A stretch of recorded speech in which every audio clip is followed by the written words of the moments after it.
pour moi, c'est un réel plaisir de pouvoir partager avec vous cette thématique assez importante qui est généralement en train de pouvoir être à la une et qui nous intéresse tous. C'est l'objectif 30 x 30 de voir ce processus réussir et aller de l'avant. Donc, pour commencer, je disais tout à l'heure que cet objectif, c'est l'objectif 30 x 30, c'est l'objectif 3 du cadre mondial pour la biodiversité, c'est-à-dire Kunming Montréal. Et c'est un processus qui veut à sorte que 30% du territoire national soit mis à la conservation. Et nous savons qu'aujourd'hui, les estimations qui ont été réalisées par rapport à la conservation du territoire mis à la conservation, c'est au maximum 13,58%. Donc, nous savons que nous avons tellement du travail à faire pour essayer de ramener 16,02% afin de ramener notre conservation au niveau du territoire national à 30%. Mais nous allons nous poser la première question. Comment y arriver? Nous devons mettre en place un certain nombre d'activités. Donc, ici déjà, si nous voyons les superficies forestières qui ont été mises en conservation, qui est les 13,58%, nous disons que la RDC, avec l'immensité du territoire national, nous sommes capables de pouvoir atteindre cet objectif-là en valorisant un certain nombre d'espaces forestiers. Donc, cette question-là, nous pouvons les répondre en disant, il faut d'abord que nous soyons capables de pouvoir valoriser les autres mesures efficaces de conservation par zone, les AMCE. Et comment est-ce que nous devons les valoriser? Nous devons d'abord, dans un premier temps, mettre en place un cadre légal, c'est-à-dire élaborer un cadre légal qui, généralement, reconnaît juridiquement ces autres mesures efficaces de conservation et valider ce cadre légal. Donc aujourd'hui, si nous voyons bien, il n'y a pas un cadre légal mis en place qui permet à ce que nous puissions identifier de manière claire ce que nous appelons par autres mesures efficaces de conservation. Nous savons bien que il y a d'autres processus qui sont en cours, qui peuvent être considérés comme les autres mesures efficaces de conservation, comme la foresterie communautaire, les concessions forestières des communautés locales qui sont dédiées à la conservation. C'est-à-dire, nous le savons que au travers les décrets 014/18 qui donnent la procédure d'attribution des concessions forestières des communautés locales, et lesquels décrets est mis en œuvre à travers l'arrêté 025 sur les conditions de gestion et d'exploitation de forêts des communautés locales. Il y a un article qui, généralement, permet à ce que, en disant que les concessions forestières des communautés locales sont multi-usages. Donc, s'ils sont multi-usages, il peut y être réalisé aussi la conservation. Donc, nous pouvons, à ce sens-là, profiter de cet aspect-là de conservation, de forêts des communautés locales, ces espaces-là, parce qu'il y en a de ces concessions-là qui sont conservées de manière totale, dans la toute superficie des... Il y a les sites de Kisimbosa, au niveau du Nord Kivu, les sites de Kuba Conservation Area, au niveau du Nord Kivu aussi. Il y a les sites au Maniema Conservation des perroquets, les sites Batouakadima au Kassai et les sites Bembikeli à la Tchou. Voilà, cette liste verte-là comprend 5 composantes. La première composante, c'est la compétence liée à la bonne gouvernance. Donc, nous devons voir si ces différents sites-là sont gérés à travers une bonne gouvernance. Les deuxièmes critères, c'est le critère, c'est la composante liée à la conception et la planification efficace. Et nous disons que un site, avant d'être considéré comme autre mesure efficace de conservation, doit avoir une planification, c'est-à-dire doit avoir un plan simple de gestion ou bien un plan de gestion tel que les sites les répondent techniquement. Il y a la troisième composante qui est la composante liée à la bonne gestion, c'est-à-dire il y a des critères de gestion qui sont là dans les plans simples de gestion. Maintenant, nous allons voir si les sites respectent la mise en œuvre des activités selon la planification qui a été prévue. La quatrième composante, c'est la composante conservation réussite, c'est-à-dire après qu'il y ait la mise en place de la bonne gouvernance, comme je l'avais dit tout à l'heure, c'est-à-dire la mise en place, la reconnaissance juridique et l'application de la loi. Il y a la bonne gouvernance qui est là, qui est constatée. Il y a une conception et une planification efficace, c'est-à-dire on planifie les activités pour ne pas gérer les sites de manière opportuniste. Et à la fin, nous constatons qu'il y a une bonne gestion. Et après cette bonne gestion-là, nous allons faire l'évaluation, voir si la conservation que nous prenons pour ces sites-là est une conservation réussie. Et je voulais aussi préciser que cette liste verte a 5 composantes, 17 critères et 50 indicateurs. Donc, pour dire que il y a des indicateurs qui vont nous permettre de faire l'évaluation de chaque activité qui sont réalisées au niveau de ces sites-là. Donc, voilà, nous avons aussi voulu, à un moment donné, parler et prendre l'exemple du couloir vert Kivu-Kinshasa. Et nous savons que le couloir vert, c'est aussi un exemple typique d'un cadre stratégique de conservation, c'est-à-dire d'une autre, on peut comprendre ça comme étant notre mesure efficace de conservation, mais aussi il se pose un petit souci seulement pour les statuts. Les statuts, les couloirs verts devraient être considérés. Est-ce que, c'est là la deuxième question, devraient être considérés comme étant une autre mesure efficace de conservation, une aire protégée, ou bien c'est juste un couloir d'attraction économique où peuvent se développer toutes ces activités-là.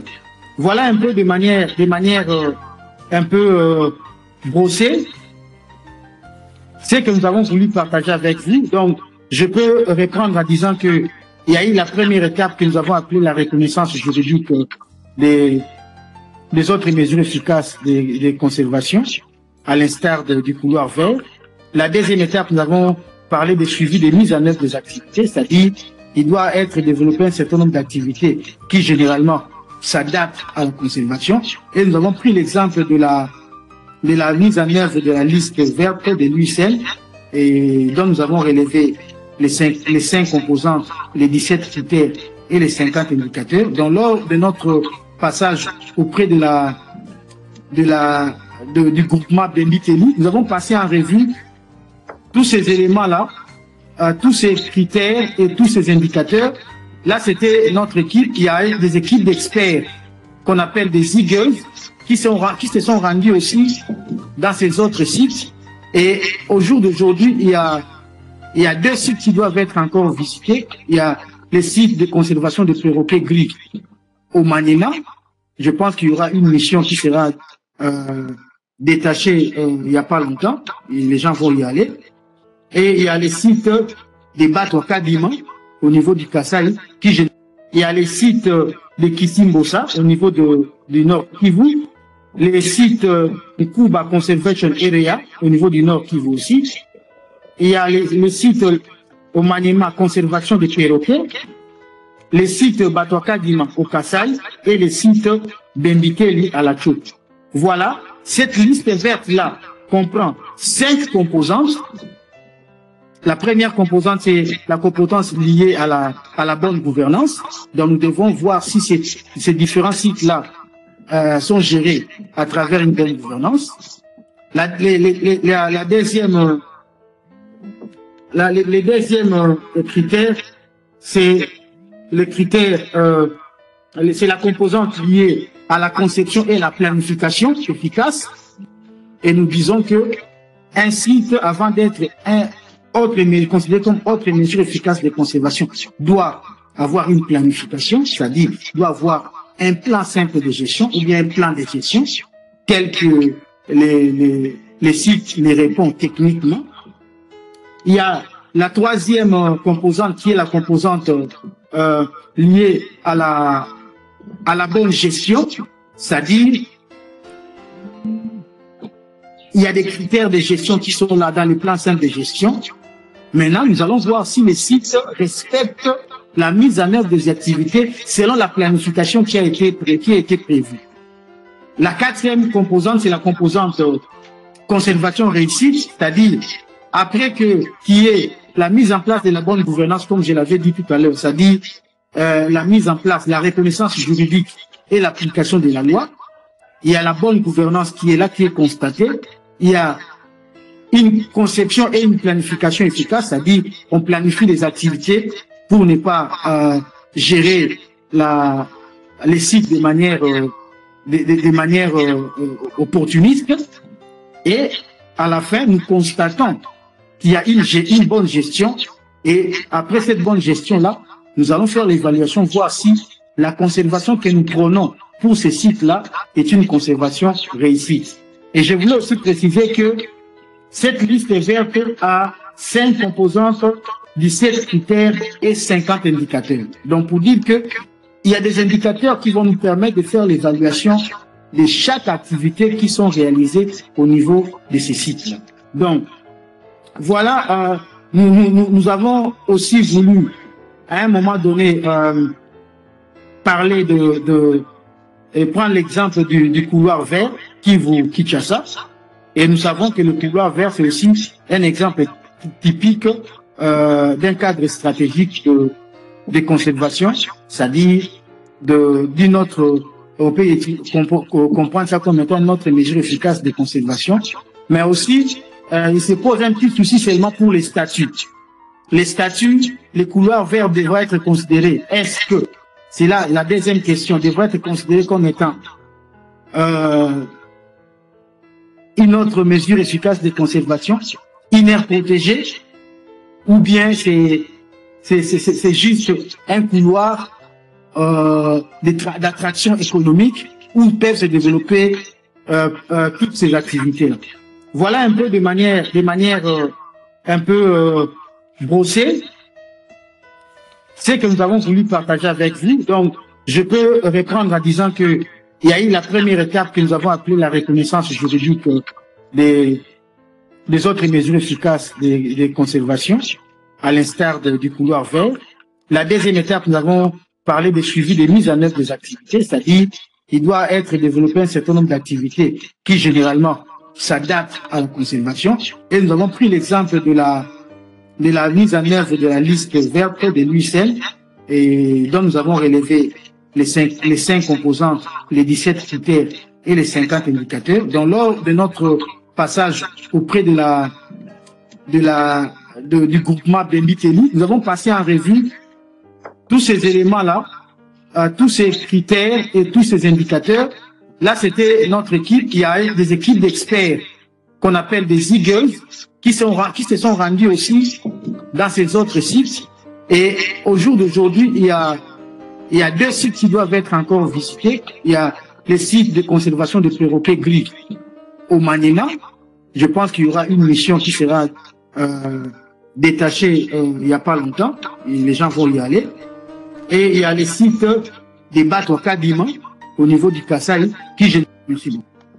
Et merci beaucoup, Papa Landou. Merci beaucoup pour votre engagement et votre participation. Et j'aimerais savoir si Papa Alexis peut ajouter quelque chose afin qu'on puisse recueillir beaucoup de feedback et des questions. Oui, merci beaucoup, mon frère, pour la parole accordée. Je suis M. Alex de l'ANAPAC RDC, une organisation qui est basée à Kinshasa et puis représente toutes les provinces de la RDC. et qui intervient dans le cadre d'accompagnement des communautés en lien avec la conservation de la biodiversité. Donc la conservation communautaire via les APAC qu'on appelle les aires et territoires du patrimoine autochtone et communautaire. En tout cas, comme vous le savez, on est en train de, comme Papa Guy vient de le dire, on est en train d'accompagner les projets de l'UICN avec les objectifs catalyseurs de 30x30 qui veut appuyer le pays, la RDC, dans la mise en œuvre ou dans la concrétisation de l'objectif 30x30 conformément au cadre mondial de la biodiversité adopté à Montréal, au Canada, depuis 2022. Comme c'est une politique, vous le savez, le cadre mondial qui est une politique de la Convention de la biodiversité que tous les pays ont adopté. Et dans cette politique, il y a en tout cas 23 cibles.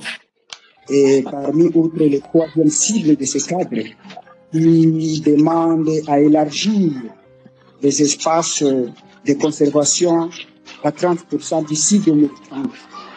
C'est pourquoi chaque pays est en train de voir comment, en tout cas, initier les initiatives, les activités pour parvenir à élargir ces espaces de conservation à 30%. C'est pourquoi l'UICN, en tant qu'Union internationale pour la conservation de la nature, a essayé un peu d'accompagner le pays, la RDC, dans le cadre, dans l'analyse de cette, en tout cas, de cet objectif, pour que le pays parvienne à atteindre ça.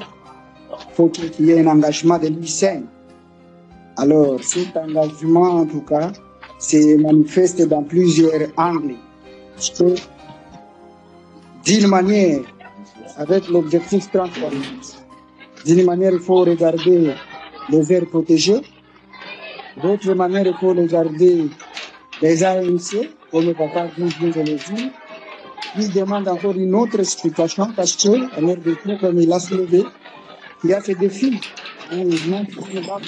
Pour reconnaître, en tout cas, les AMC, c'est quoi?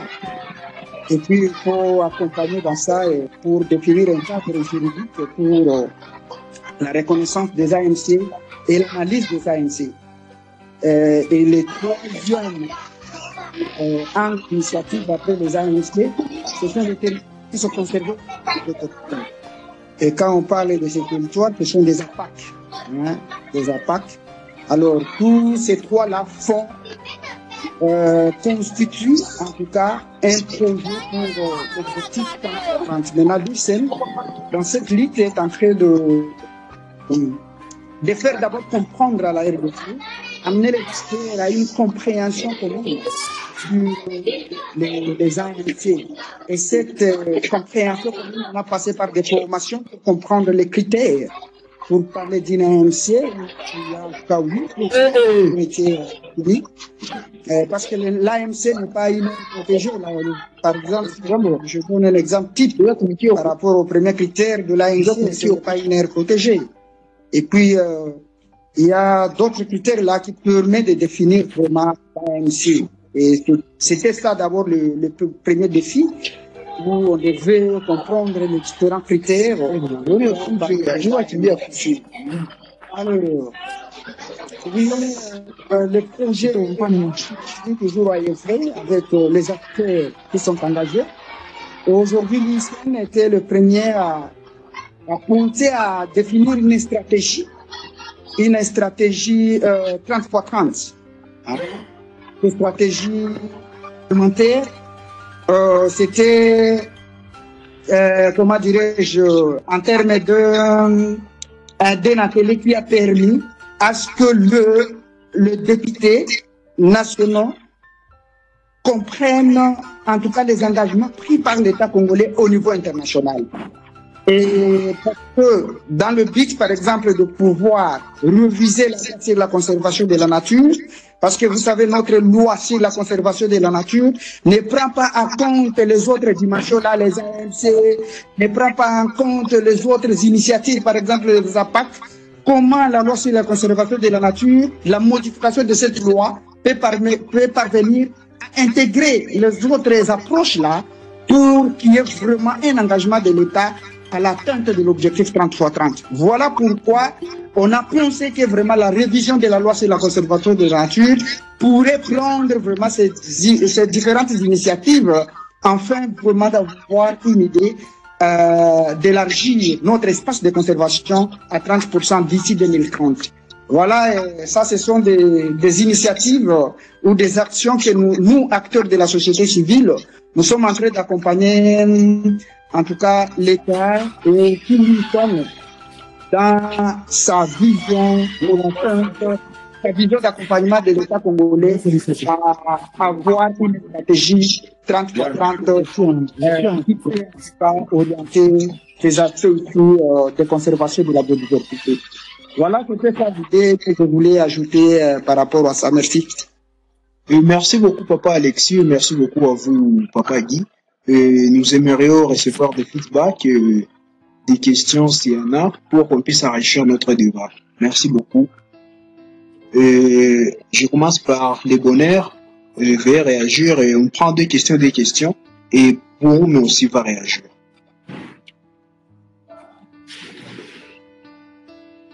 Les bonheurs, vous avez la parole.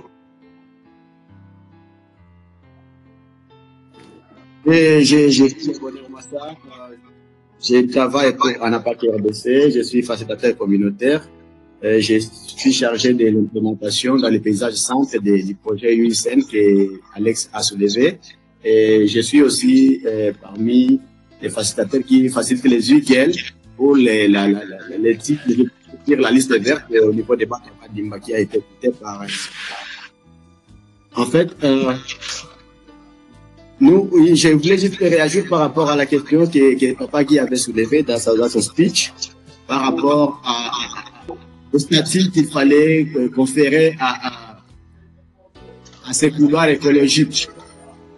Pour moi, les couloirs écologiques viennent de se manifester encore comme une autre forme de l'aisance pour la communauté. C'est un fardeau nouveau qu'on peut ajouter sur les communautés qui ont le temps souffert avec cette forme de conservation, de protection.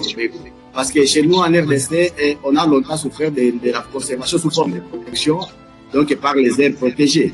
Et si on conférait à ces couloirs écologiques encore les statuts d'aires protégées, ça va encore aider les communautés parce qu'on a l'expérience de tous les qui ont été créés n'ont pas réussi à booster le développement local.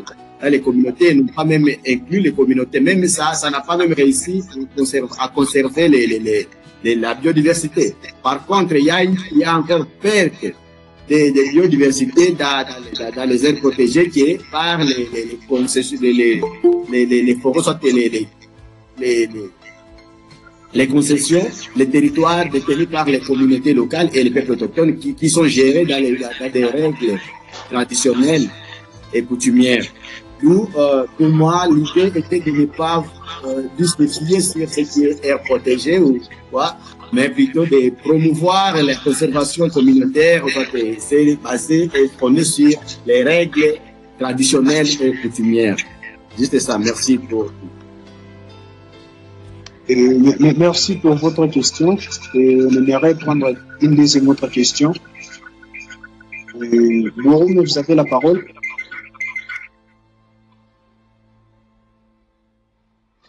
Merci beaucoup pour la parole m'accordée. Je suis Ramazani Bouroumé Jorda, activiste de l'environnement et coach de AOF Organization. J'ai une petite question à poser à M. Guy. Les conférer les statuts d'une aire protégée. Déjà là, c'est déjà un aspect biaisé de la réflexion si nous arrivons à conférer à ces couloirs vers là les statuts d'une aire protégée. Parce que, au-delà de pouvoir traverser les aires protégées, le couloir vert traverse également d'autres initiatives, notamment les concessions forestières des communautés locales, qui généralement ne sont pas tout à fait des aires protégées, par définition.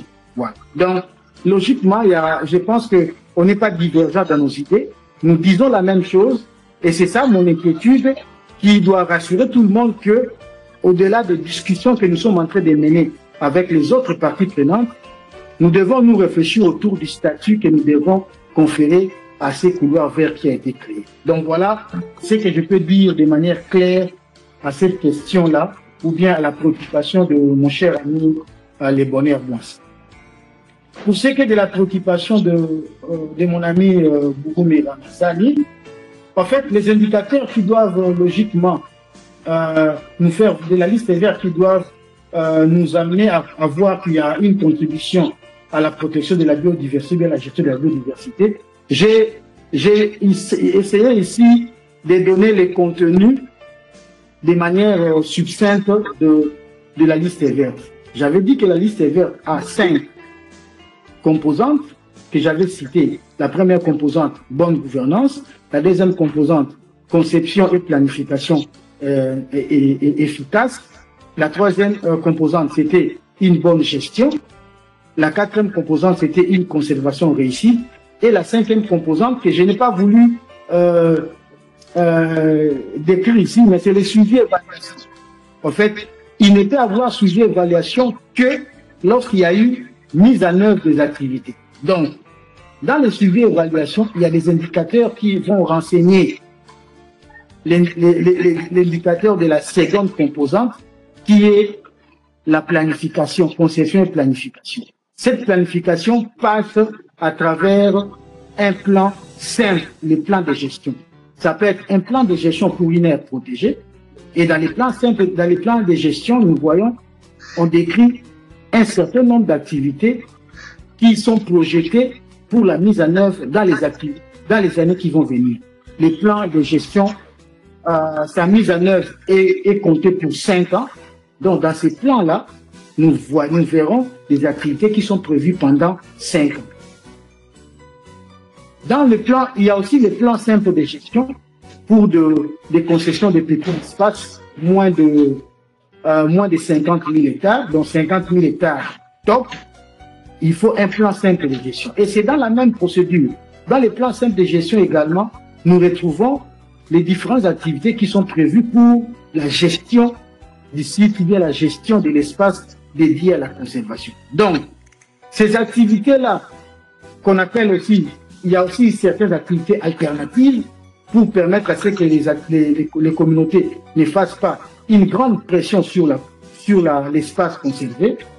Lorsque nous allons faire l'évaluation, nous verrons est-ce que les activités de conservation qui ont été prévues dans la planification, ces activités-là ont été réellement réalisées et ça conduit à une conservation réussite qui est la quatrième composante. Donc, voilà, mon cher ami Ramazani. Donc, il y a plusieurs indicateurs qui doivent normalement renseigner la protection et la conservation de la biodiversité. Mais la composante la mieux indiquée, c'est la composante liée aux passions de mes chers amis. Merci beaucoup. Et merci beaucoup, Papa Guy, pour ces réponses qui sont vraiment concrètes et touchantes. Je vais accorder la parole à 2 personnes qui vont aussi poser des questions pour qu'on puisse continuer notre débat. Et j'accorde la parole à... Je regarde...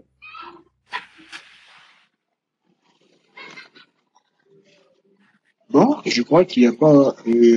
Anthony, veuillez poser la question. Anthony, posez la question.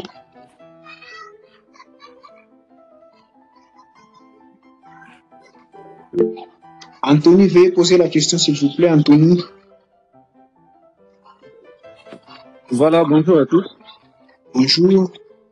Bonjour. Je suis Mugisho Bafunyembaka Anthony.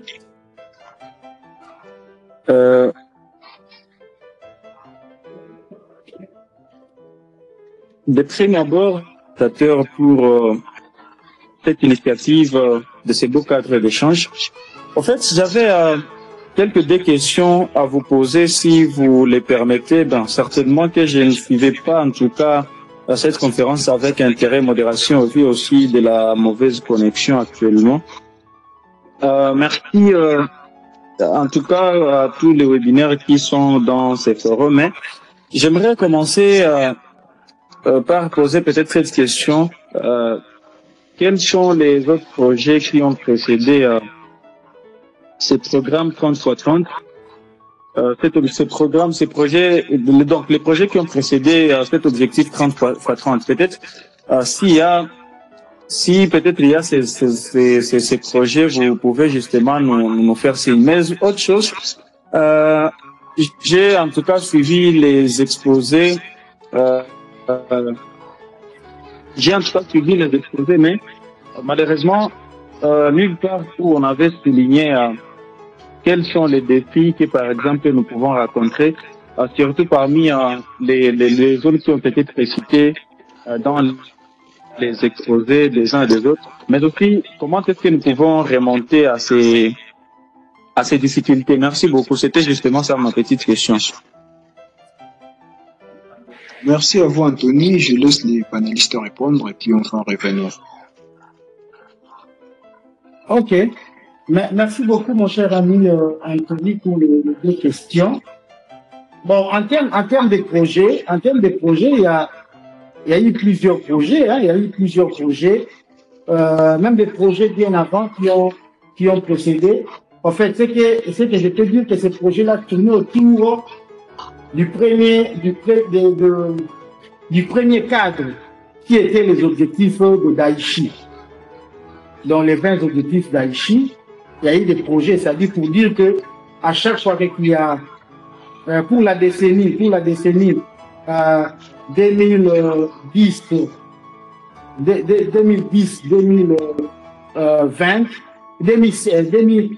ça c'est parti de 2010 à 2020. Il y avait les objectifs d'Aichi qui généralement étaient les cadres qui étaient réservés pour la conservation, bien la protection de la biodiversité. Et après cela, pour pouvoir, lorsqu'on a lancé la réflexion sur un cadre, et c'est le cadre-là qui réfléchit autour de la conservation, de la protection de la biodiversité. Il y a toujours des petits projets ou bien des grands projets qui sont développés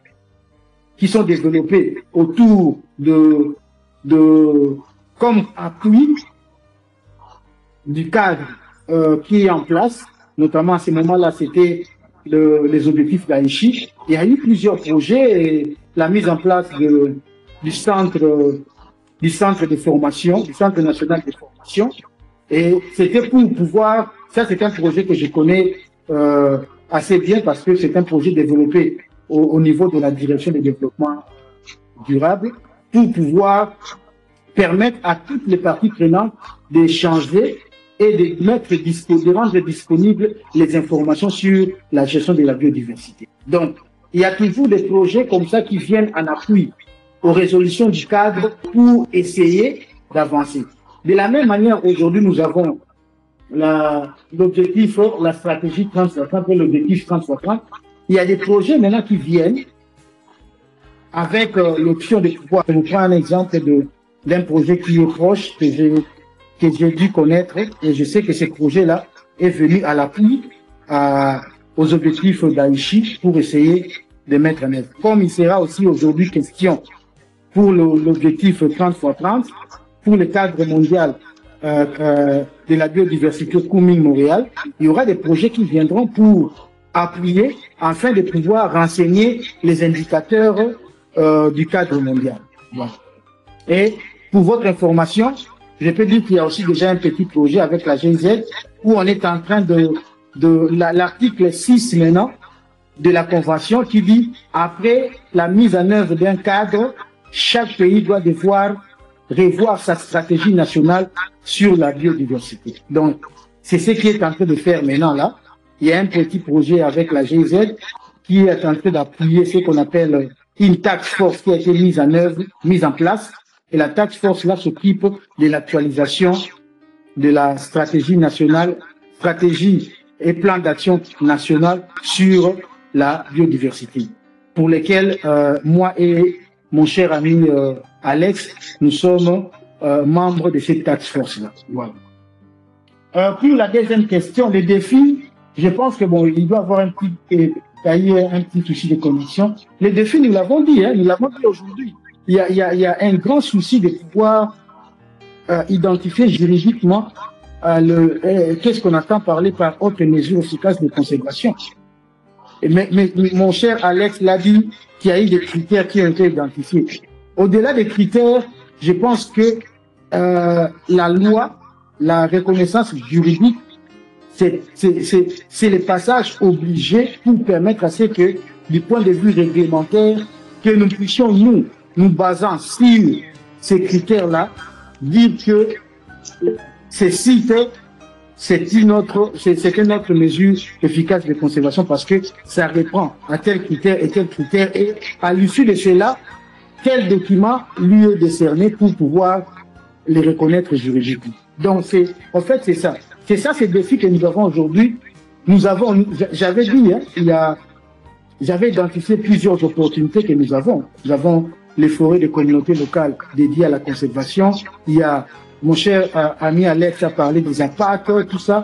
Et je vous ai dit aussi, je suis allé même loin pour dire les espaces dédiés à la conservation dans les concessions industrielles, qui généralement peuvent être aussi valorisées. Ce sont des opportunités qui peuvent nous permettre aujourd'hui d'atteindre notre 30% facilement. Est-ce que, logiquement, juridiquement, est-ce que nous reconnaissons ces espaces-là juridiquement pour pouvoir, demain après demain, dire ça c'est une autre mesure efficace de conservation que nous pouvons lier au 13,58% que j'avais évoqué qui est disponible, pour faire 30% et dire que la RDC réellement a atteint les 30% de son territoire national dédié aux aires conservées ou bien aux aires protégées. Donc voilà un peu de manière assez liminaire ce que je pouvais dire par rapport aux deux préoccupations de mon cher ami Mogichou. Merci beaucoup. Merci beaucoup, Papa Guy. Vraiment, je vous remercie beaucoup pour votre réponse. C'est vrai, je peux augmenter par rapport à ce que Antonio a demandé. Papa Guy a souligné l'objectif d'Haïti. C'était de 2011 à 2020. Pour nous, on fait seulement la communication de ces projets, des objectifs qui ont été. L'objectif d'Haïti, c'était de protéger 17% des terres et 10% des océans. L'objectif 30x30 est venu parce que l'objectif d'Haïti avait, suite à l'échec obtenu par l'objectif d'Haïti. Donc, l'objectif 30x30 est venu pour renforcer l'objectif d'Haïti parce que l'objectif d'Haïti, c'était 17% de terre et 10% des eaux. Malheureusement, ça avait obtenu quelque chose comme échec. Et puis, l'objectif 30x30 est venu pour faire 30% des terres, 30% des eaux, 30% du terre. Donc, 30% des terres d'ici 2030. Par rapport à d'autres objectifs, d'autres projets, je me rappelle, il y avait le projet là de 2000 ans, l'objectif des millénaires pour le développement. Bon, c'était bien centralisé sur la pauvreté, mais ça incluait les objectifs et les engagements de durabilité environnementale et protéger l'écosystème. Donc, il y a toujours eu beaucoup d'objectifs et beaucoup de projets, comme l'a réitéré notre panéliste Papa Guy par rapport à ces projets. Et par rapport à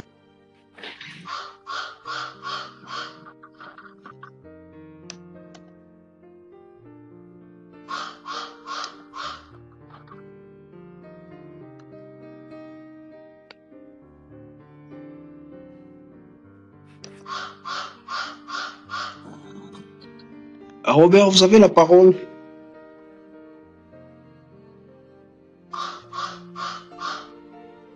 Ok, on prend la question de ces temps alors. C'est temps passé, veuillez poser la question s'il vous plaît.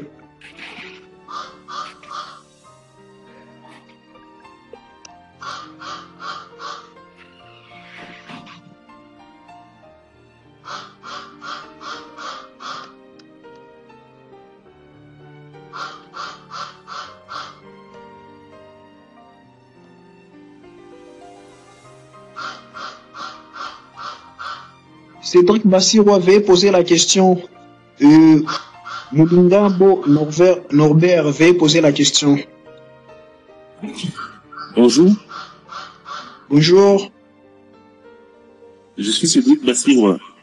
Je suis chercheur en santé publique, en même temps militant pour le changement climatique. Alors, j'avais une question, c'est par rapport à l'objectif 30-30. J'ai entendu les différentes interventions.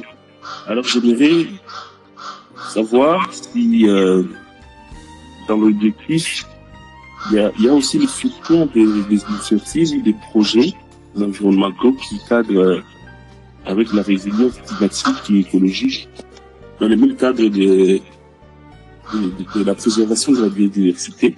J'aimerais savoir si l'objectif de 30-30, 30x30 et soutient aussi des projets qui sont concrets et qui sont prêts à être exécutés mais qui manquent de financement. J'aimerais savoir s'il y a des opportunités dans ce sens-là.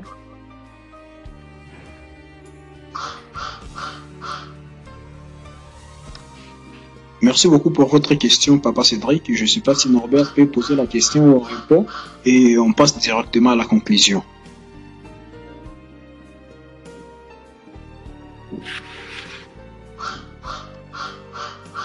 Merci beaucoup à votre question, Papa Cédric. J'espère que Norbert aussi peut poser sa question ou on passe directement à une réponse. Oui. Et si Norbert n'est pas prêt, je ne sais pas si Papa dit peut répondre, nous on va seulement ajouter.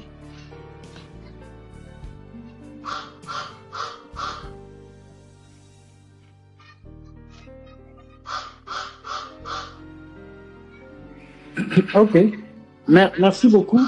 Donc, en fait, aujourd'hui, il est difficile de pouvoir parler de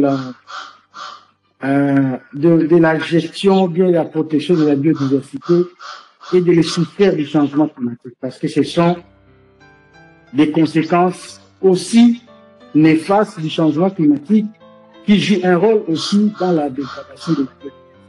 Donc, aujourd'hui, les projets intégrateurs qui vont dans le sens à appuyer les activités liées au changement climatique, et nous savons que les activités liées au changement climatique, lorsqu'il y a cette résilience-là qui généralement s'installe, il y a ce qu'on appelle un effet d'entraînement sur la protection de l'environnement.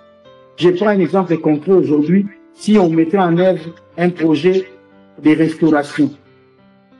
Un projet de restauration, logiquement, je prends un exemple, je prends la restauration au sens figuré, c'est-à-dire au sens réel, je m'excuse.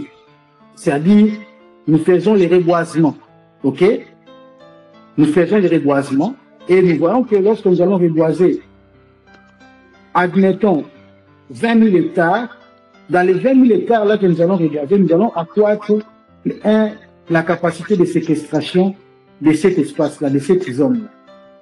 Au-delà de la capacité de séquestration qui va généralement atténuer et réduire les effets du changement climatique, il y a aussi un habitat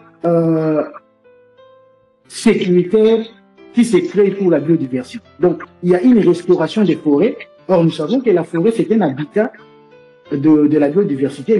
La biodiversité va rentrer là où il y a la forêt. Donc, déjà, lorsqu'on met en conservation, c'est-à-dire on ne coupe pas, on voudra que l'habitat naturel de la biodiversité ne soit pas. On va créer un microclimat à cet endroit-là qui va faire revenir le pluie. Donc, il y a déjà une lutte contre la désertification. Par la même occasion, on crée aussi un habitat naturel, on restaure la forêt pour que la biodiversité en trouve un endroit comme habitat. Donc, et rassurez-vous aujourd'hui, dans ce sens-là,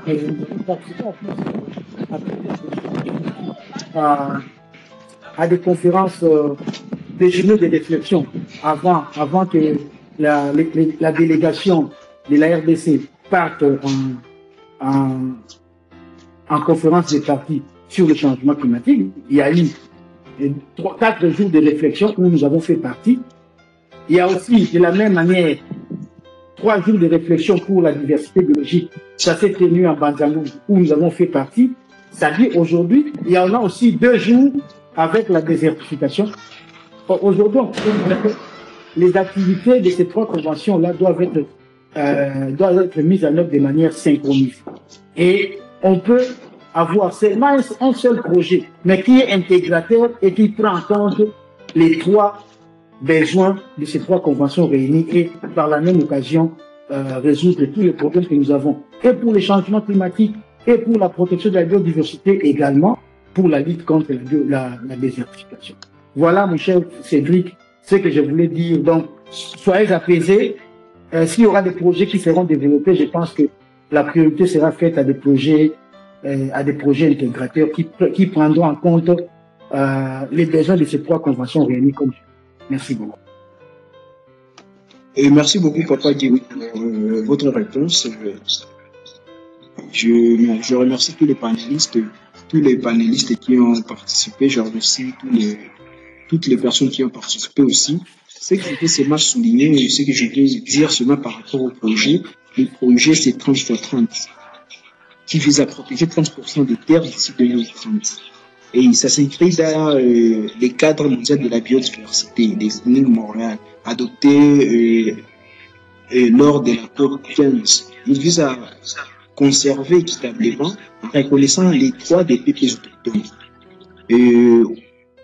Il se repose sur les aires protégées, évidemment. Ce que je vais seulement souligner et dire par rapport à la question, je vais augmenter seulement par rapport à ce qu'a dit Papa Guy.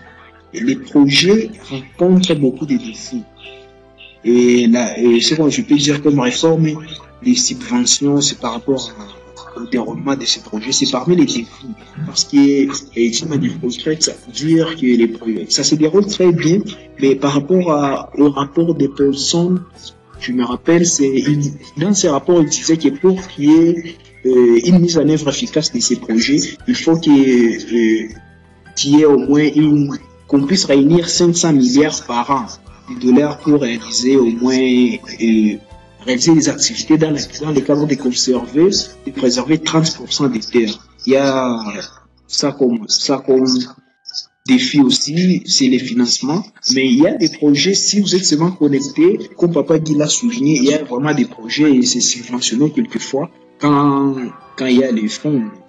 Et il y a encore impliqué les communautés locales, la forme de gouvernance et la transparence. Vraiment, il y a beaucoup de défis qui sont là qu'on ne peut pas nier, mais les projets là, et ça subventionne des activités qui sont dans l'optique de préserver 30% des terres. Ce que je peux soulever, et je voulais savoir si Papa Guy, ou il y a une autre personne qui a un mot à placer par rapport à ces projets, parce que c'est là où on va prendre fin à cette session de webinaire. Merci beaucoup. Oui, juste un petit ajout par rapport à la préoccupation de Papa Cédric. Il y a les organisations comme les fonds pour l'environnement mondial, les FEM. Les FEM donnent des allocations de projets, des allocations ça pour les petits financements qu'on appelle small grants, voilà, en anglais, small grants. Et ce sont des petits projets qui généralement, ces allocations-là sont divisées par rapport aux trois conventions. Convention sur le changement climatique, convention sur la diversité biologique. Le sens, c'était le PNUD qui gérait ça avec les différents ONG. Et maintenant, bon, je pense que ça peut être maintenant, on peut lancer l'appel à candidature pour les financements des projets, mais ça doit être des projets intégrateurs, comme j'ai dit, un projet qui peut essayer de combler les besoins des trois conventions réunies. Merci beaucoup. Oui, merci beaucoup. Même comme pour la pollution plastique, il y a des organisations qui ont lancé appel à projet pour lutter contre la pollution plastique par rapport à la thématique de la journée mondiale de l'environnement. Vraiment, il y a ce genre d'opportunités, des projets. Si vous en avez, soumettez toujours parce que votre projet peut être le meilleur et être pris. Vraiment, il y a des organisations qui ont lancé l'appel à projet par rapport à la lutte contre la pollution plastique. Alors, beaucoup d'organisations ont lancé ça.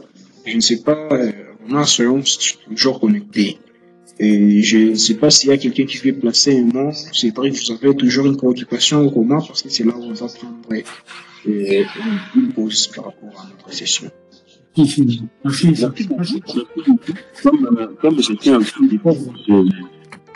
je suis trop dans ces domaines-là, alors des fois, je suis surtout dans ce domaine-là, il y a même pas de conception des projets, mais c'est ce genre d'opportunités qui, des fois, passent côté ou inaperçu. C'est pourquoi j'ai posé la question ici, sachant que peut-être il y aurait quelqu'un qui pourrait avoir une connaissance sur les différentes plateformes où on pourrait avoir... parce que moi, quand je le connais, je crois que j'avais même discuté avec eux à un certain moment, j'avais même soumis un projet à un certain moment, mais le projet était tellement vaste par rapport à leur budget. Alors, c'était question d'adapter. Il fallait que je date, maintenant que le projet déjà était, la présentation était déjà à sa fin, et je n'avais pas du temps pour réadapter le projet en fonction des moyens qu'eux ils avaient. Alors, c'était ça le problème, mais je crois que je connais Small Grants, les autres plateformes, je n'ai pas vraiment connaissance des autres plateformes des projets, parce que moi je suis un peu plus focalisé sur des projets concrets qui ont un impact réel dans la communauté comme Papa Vélo dit. Donc, Ok, merci beaucoup. Moi, je crois qu'il y a beaucoup de plateformes, donc, je ne sais pas. Youth Opportunity for Youth, I don't know si vous connaissez les plateformes là. Youth for Climate, vraiment, il y a beaucoup. Et on a un groupe WhatsApp où on partage toujours des articles, mais le groupe est conçu pour partager beaucoup plus les opportunités environnementales. Je ne sais pas si vous avez soumis votre numéro. Je crois que j'étais déjà dans les groupes. Je crois que je suis déjà dans les groupes. Le groupe s'appelle... Attends, je vérifie. Je crois que je suis déjà dans les groupes parce que je me suis inscrit. Et je crois qu'il y a quelqu'un qui m'a envoyé une invitation. Et je suis entré dans des groupes. J'ai nommé... J'ai vu la nomenclature du groupe, je sais pas. Mais je crois que je suis déjà dans le groupe. Je sais pas si c'est les mêmes groupes que vous, dont vous parlez. Oui, si vous êtes déjà dans les mêmes groupes, les groupes est aussi pour partager. Oui, bien merci, c'est ça. Si vous êtes déjà dans les groupes, c'est le groupe est aussi pour partager des opportunités environnementales beaucoup plus. Et on voulait terminer les sessions des webinaires pour commencer à partager les histoires pareilles. Bien merci. D'accord, merci. Bon, nous disons merci à Papa Guy qui nous a animé, il nous a donné une matière vraiment de réflexion avec certaines préoccupations que nous devons conscientiser aujourd'hui pour qu'on puisse atteindre l'objectif 30x30. Vraiment, nous disons merci pour tous les participants et toutes les participantes qui ont eu le temps de nous suivre sur cette session. Merci beaucoup à tous. Merci beaucoup à vous et toutes les bonnes choses.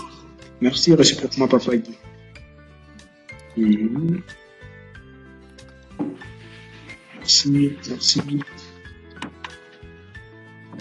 Merci, Moukou Boadikien pour la session d'aujourd'hui.